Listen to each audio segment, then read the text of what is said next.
The conflict continues. Ukrainska Pravda reported that the commander of the Azov National Guard Brigade, Lieutenant Colonel Denis Prokopenko, believes that the conflict in Ukraine will continue for a long time, so he called on all those who do not serve in the defense forces to do so. Consciously choose and join the military ranks.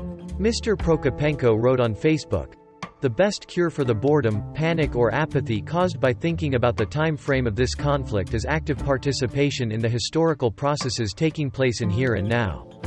The commander of the Azov National Guard Brigade expressed his belief that, "We do not know the exact day, month, or year when we will win and be able to return to our families.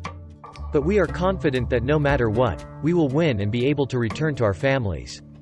No matter how long the war lasts, our trusted brothers will still be by our side, love for the fatherland in our hearts, weapons in our hands. And all this will not allow us to retreat. No, not today, not a year or 10 years from now."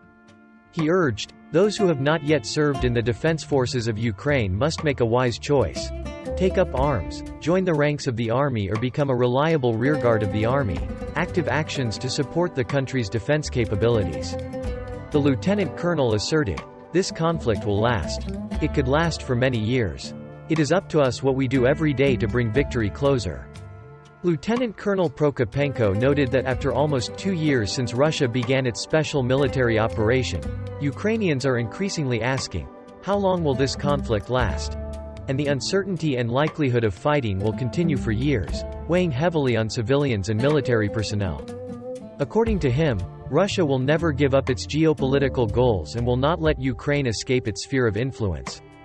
The commander of the Azov Brigade believes that the fighting will continue as long as the Ukrainians can resist.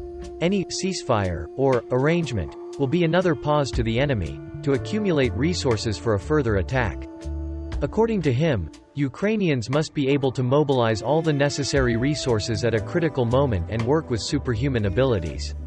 Ukraine increases military recruitment at all costs.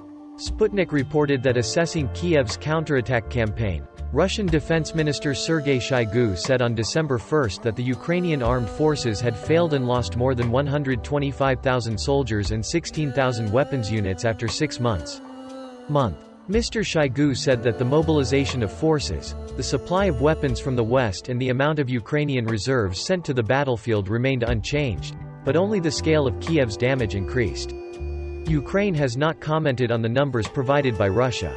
It is difficult to independently verify this information because sides in a war tend to provide numbers that disadvantage the opponent as a psychological tactic.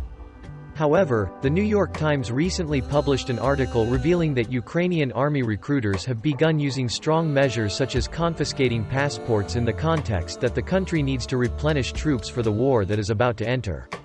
Second year, indirectly proving General Shoigu's thesis. In some cases, military recruitment officers arrested people on the streets, threatened or even used force to bring them to recruitment centers, according to the New York Times. This practice not only targets those who avoid the draft but also targets those who are normally exempt from military service.